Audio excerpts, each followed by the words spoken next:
આપ જોઈ રહ્યા છો spark today news. Karjan block health દ્વારા વરસાદીજન્ય રોગના સર્વે અંતર્ગત એક કામગીરી હાથ ધરવામાં આવી છે. હાલમાં ચાલી રહેલા ચોમાસાની સિઝનને લઈને જ વિવિધ રોગો એટલે કે ડેન્ગ્યુ, ચિકનગુનિયા, મેલેરિયા, ડાયરિયાને નિયંત્રણ માટે કરજણ તાલુકા બ્લોક હેલ્થ દ્વારા જ કરજણ નગરમાં 22 ટીમો બનાવી અને ડોર ટુ ડોર સર્વેકરની કામગીરી જે છે તે હાથ ધરવામાં આવી છે.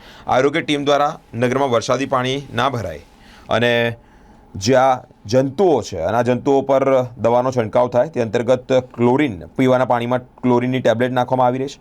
આરોગ્ય ટીમ દ્વારા વરસાદીજન્ય રોગને નિયંત્રણ લાવવા માટે ઝુંબેશ હાથ ધરવામાં આવી છે. આજે કરજણ અર્બનમાં ચોમાસા ઋતુને જે રોગચાળો ફેલાય આના રોકથામ માટે આપણે આખા કરજણ અર્બનમાં નગરપાલિકા વિસ્તારમાં આપણે પૂરા કરજણથી લઈને 22 ટીમો અહીંયા ઉતારવામાં આવ્યા છે.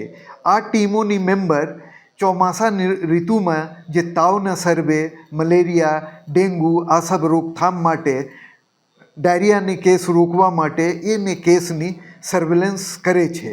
હે ને આ વર્કરો ઘરે ઘરે જાકે એન્ટી લાર્વલ કામગીરી એટલે પોરાનાશક કામગીરી भी करे છે, જેથી ભવિષ્ય में આ સબ રોગો जैसे कि मलेरिया, डेंगू આ सबની રોકથામ થઈ શકે.